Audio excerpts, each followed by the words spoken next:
It's Casey Zeman. How are you? I'm going to flip this around. Here we go. Let me bring this back down. What's going on, everybody? Welcome to this broadcast. I hope you guys are abundantly well. I am back in my office. Hope you are all doing great. Rachel, how are you? Hi, Creative One. If you are getting here, put a 1 in the chat. Let me know you can hear me. Put a 1 in the chat. I appreciate that. Hello, Justin. What's happening? Awesome. I see a lot of great familiar faces. Hold on one second. I'm going to turn my light on.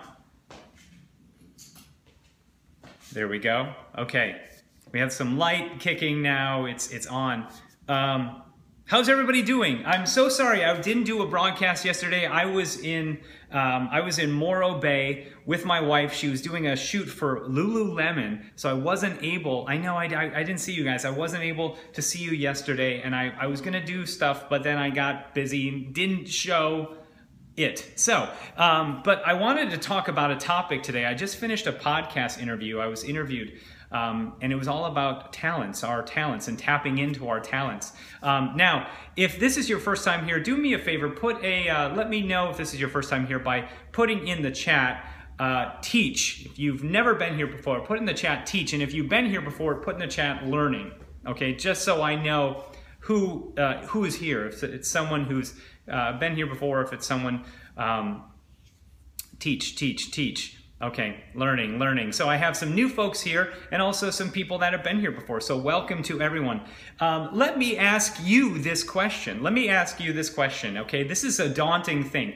In the United States, 70% of the people in the US, of all workers, claim and say that they're dissatisfied with their jobs, where 1% say that they love what they do. Right? And then there's everybody in between who's like, I'm not sure, I don't know, and things like that. Chris Farrell's online. Hello, Mr. C. How's it going? I just did an interview and I actually quoted you. I quoted you, my friend.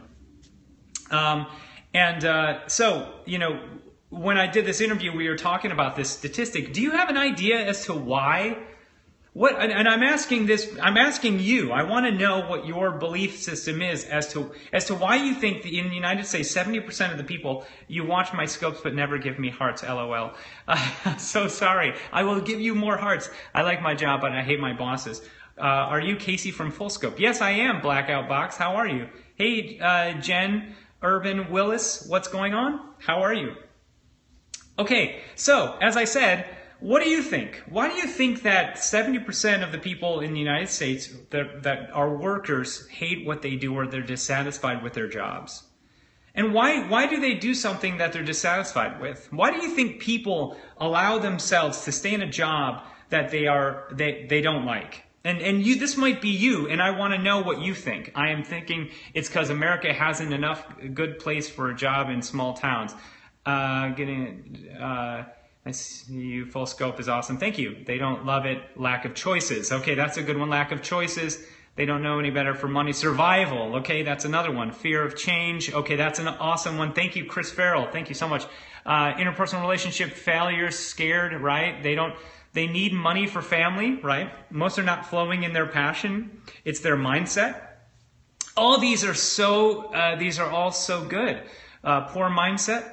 Yeah, and I think the ones that really spoke to me because the endemic company doesn't like hugs for payment. Yes, that's really true. You are cool. What's your profession, man? I'll tell you who I am in a quick second. Some of the things that really connect with me are fear. The fear is an issue. We all have fear.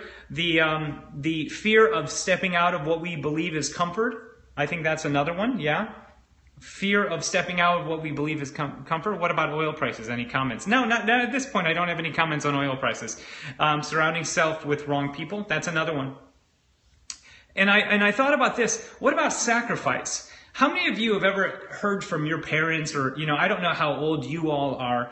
If you're in anywhere from 20s to 40s, maybe even 50s, do you have any parents that ever said to you that they had to sacrifice for you, or they had to make decisions and sacrifice in order for them to be able to provide food on the table for you and things like that? I don't work, my husband does. Old. Okay.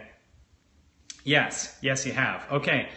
And I feel like that's a big aspect as to why we see so many people that are dissatisfied with their jobs doing this. Because they've made this claim to essentially, I have either fear or I'm making a sacrifice.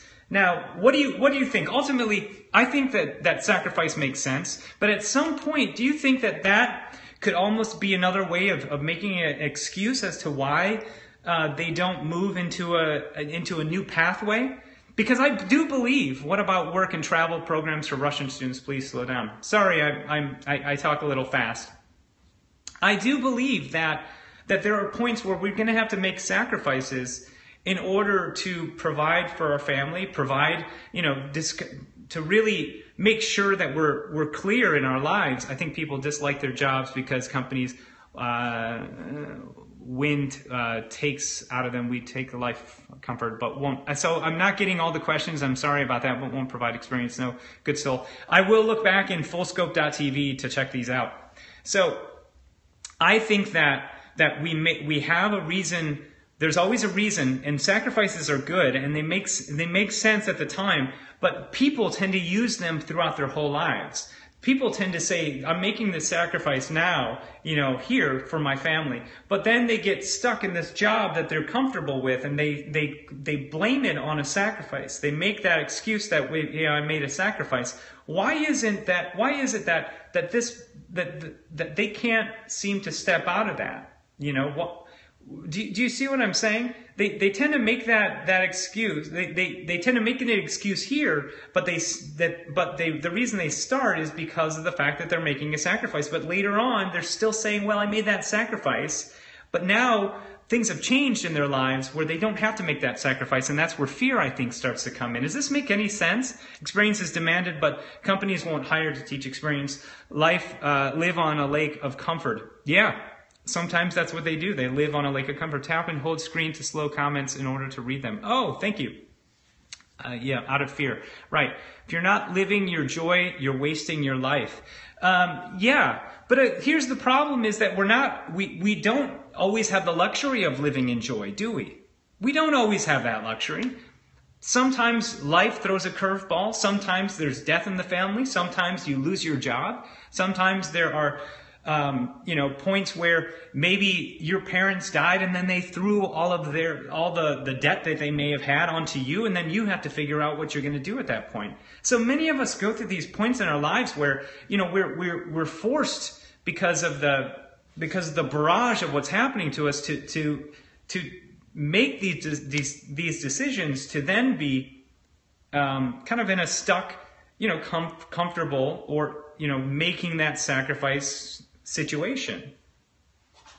So that's what I tend to notice, and that's what actually this podcast was about. So for those who don't know who I am, my name is Casey Zeman. I'm the founder of fullscope.tv and Easy Webinar. I've been online doing this whole marketing thing since 2010, and the interview that I had was all about essentially, how to tap into your talents and how to live your talents in your daily life. Yes, but it's just story. Wherever you wake up, there you are. It's true. It's really true, right? And what I've noticed in my life is that circumstances are our excuse for not being resourceful. Yes, I think you're exactly right. I think that we tend to get in this complacent life that we're in. Because it's easier to find comfort, especially if you've gone through any tragedy. Have you ever gone through a tragedy and then after that tragedy you were just looking for something that you could rely on, something that you did this every single day, 9 to 5. You didn't have to think about it because all the tragedy and all the uncertainty of death that you were dealing with or whatever. Now you're not having to deal with it because now you're in this comfortable 9 to 5 job. It's not challenging you at all, but that's okay because you don't want to be challenged because you're dealing and trying to get on a better, to kind of like repair yourself. Have you ever experienced that? I don't know how many of you guys have ever gone through tragedy, gone through anything to that effect, but a lot of times that's how that starts. That's how that predicament starts where we get into that rut and essentially have stayed there for years. Change in dealing with trauma takes major brain resources. It's really true. So this is interesting because this is exactly what my dad went through. You know,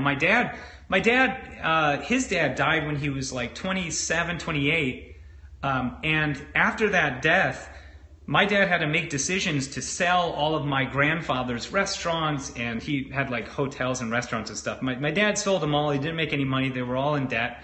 And my dad, after that, went into becoming a lawyer because even though he wanted to be a sports writer, he became a lawyer because it was comfortable, and it allowed him to take away some of the brain space of what his dad kind of left him, if this makes sense. So I think there are moments in our lives where we're faced with this, especially baby boomers who go through this path where they're told of what they should do that will make them successful. There's a pathway, there's a certain path that you take that will guarantee your success. You go to college, you go to get your master's, you double master maybe, and then you have your 35-year career in one job where you're working one thing and doing that for the rest of your life. Change careers, 35 going back. Nice, I love that, Samantha. And that's a very common thing.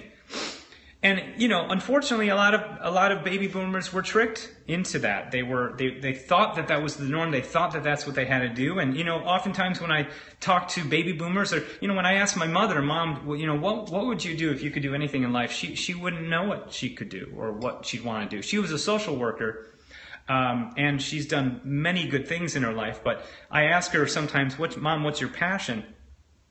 My mom would say, I don't have a passion.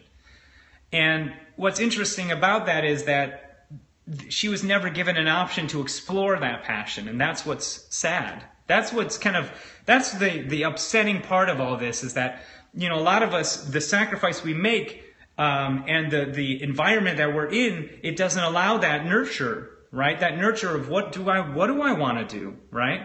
And I think what I want to do in this broadcast is kind of challenge you and give you permission, no matter where you are in your life, give you permission to say to yourself, if I could do anything, what would that be? My mom says the same way. She says she'd take care of my dad. Please don't slow down enough to hear the inner voices. Yeah. I would say I want to give you the feeling that you can look at it and say, what would I do if I could do anything? What's my talent? And how can I nurture my talent into building a business or building a life that I actually want? No matter where I'm at, no matter if I've made a sacrifice at some point in my life, and now I'm here where I do this job. I'm not really happy. My kids are out of school. I'm not sure what I'm going to do now with the rest of my life. I'm either, 40 or 60 or 70 or, 20. It doesn't matter. There are moments in your life where you're always having these turning points, right? How many times have I changed careers? 1, 2, 3, 4. 4 times I've changed careers. And after a while, what starts to happen once you allow yourself to follow your happiness or follow your talent or start to focus on your own intuition as to what you want to do in life, you start to realize that you can trust yourself a bit more, and that those big, huge, what if I don't make money? What if that thing doesn't work for me? What if, I try and fail? You realize that starts to go away a bit more, and you start singing in the morning. Yeah, if you sing in the morning, that's a good idea. You start to trust your own instincts a bit more. And I think that's important. Hey, look, everyone, it's Casey, Mr. Casey Speaker Man. Hey, what's going on, you guys? Periscope Summit is here, guys. What's happening? So anyway, this scope was all about essentially finding your talent and basing your life around that talent. No matter what you're doing, finding ways to have that, whether it's in business, in life, no matter what. And for those who don't know, my name is Casey Zeman. I'm the founder of EasyWebinar.com. It's a webinar platform, and Fullscope.tv. I've been an online entrepreneur since 2011, and these are struggles that I went through when I was changing careers from, say, I first started off as an actor, but I hated being a broke actor, and so, I went into real estate, and then, when the market crashed, back in 2008, 2009, I had to figure out a different job, different life. Love Full Scope. Thank you so much. I appreciate it, guys. I had to figure something else out. So, I went from having a really, really nice job in real estate to making like $15,000 the next year. I was making $250,000 in real estate. Suddenly, I almost lost this house that I have now, and I had to figure something out. So I went in to online marketing. I started looking at and understanding how online marketing works and building leads online, and that's what led me into understanding YouTube. And that was my first thing about online marketing. I dove into YouTube and started looking at it. Yeah, thank you. And so that's when I started doing that, and then I started looking at webinars, and I realized, after some time of huge trial and error trying to figure out what I was going to do, that my passions were using the top engagement strategies of video, of online live events, of webinars to build a business and brand. And that's what my journey was. But, as I said, I've changed careers so many different times.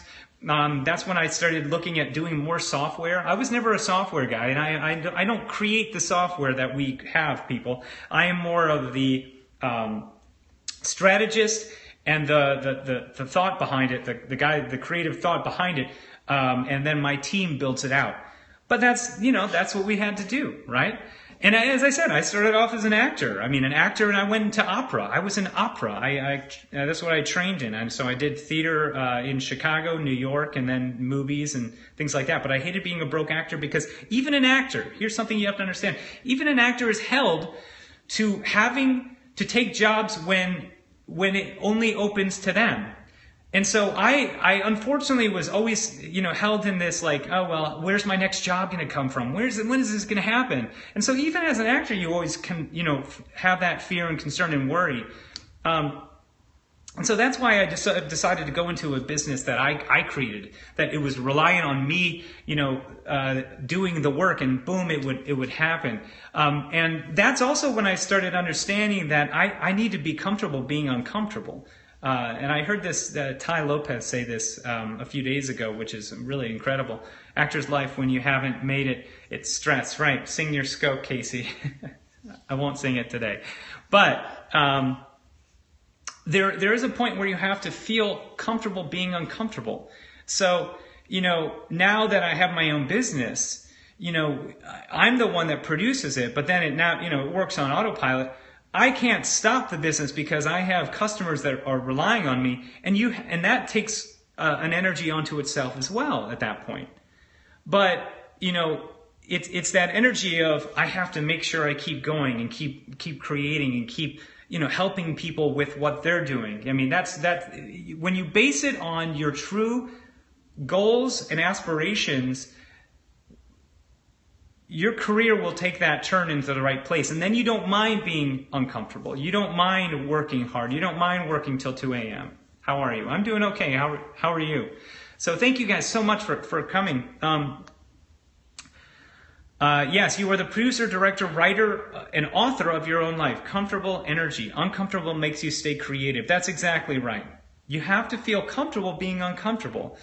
Because if you're not, then you are always going to be comfortable, and you're always going to be complacent, and you're never going to break out of this routine that you've kind of positioned yourself in from years ago, from maybe a place of good-heartedness, and you did it because you were sacrificing. But I want you to examine if it's something that you really need to still be in right now. Do you really still need to be in this path of comfort where you're not really being challenged, you're not really happy, but at least it's something you can rely on. Is that something you really want to stay in?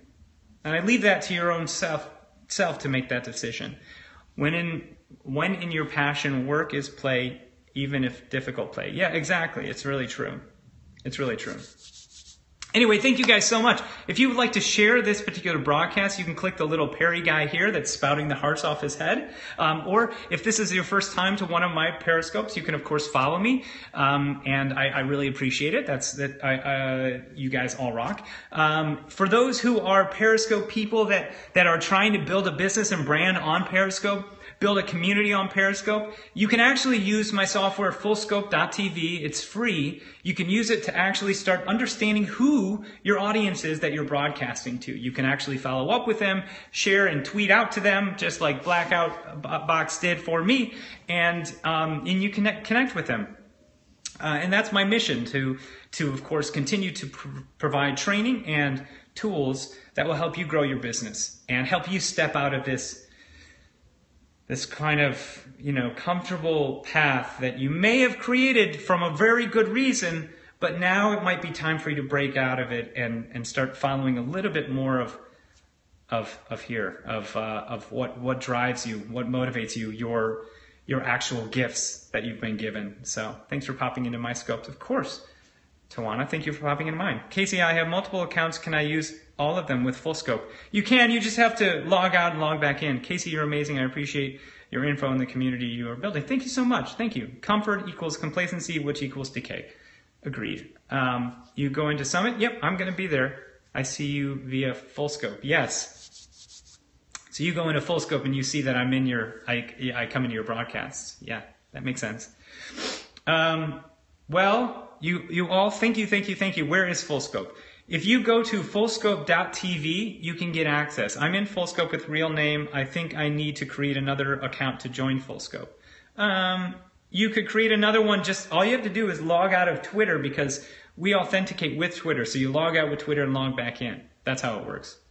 And thank you for putting that in the chat.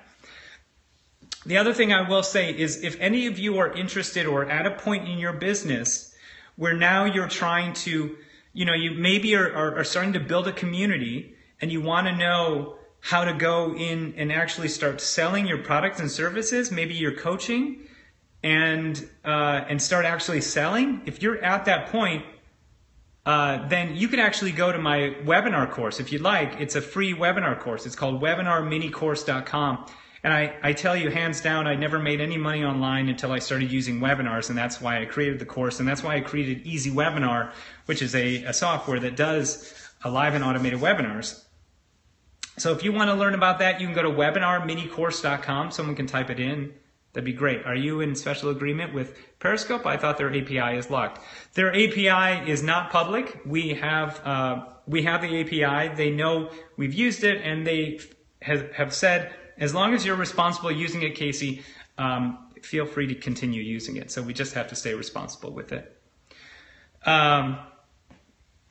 But yes, so, as I said, that's webinarminicourse.com that you can go and get access to. What do you think about Trump? I am not a fan of Trump. So anybody who is, I guess I'm a Democrat. So just as an FYI, I'm not a fan of Trump. Thank you for asking, though. From what I'm seeing, I just see a lot of bigotry, a lot of hate, and it just, to me, that's never the way to approach anything. Yeah. So if that turns you off, you don't have to follow me anymore. Thank you.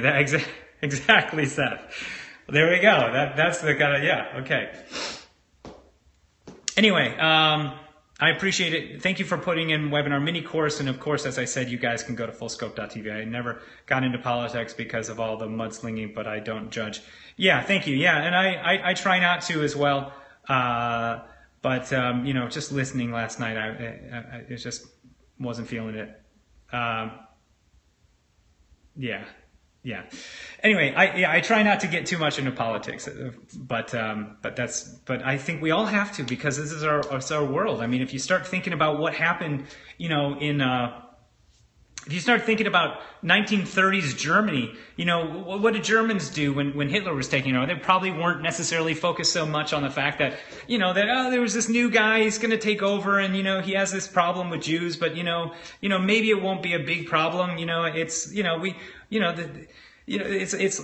the same thing with the kind of this concept of Muslims here. It's just a ridiculous notion to say that all Muslims, that should be bombed. I mean, that's ridiculous. That's an asinine, ridiculous mentality that doesn't make any sense. It's just it's just so much hate over nothing. Thanks for the scope.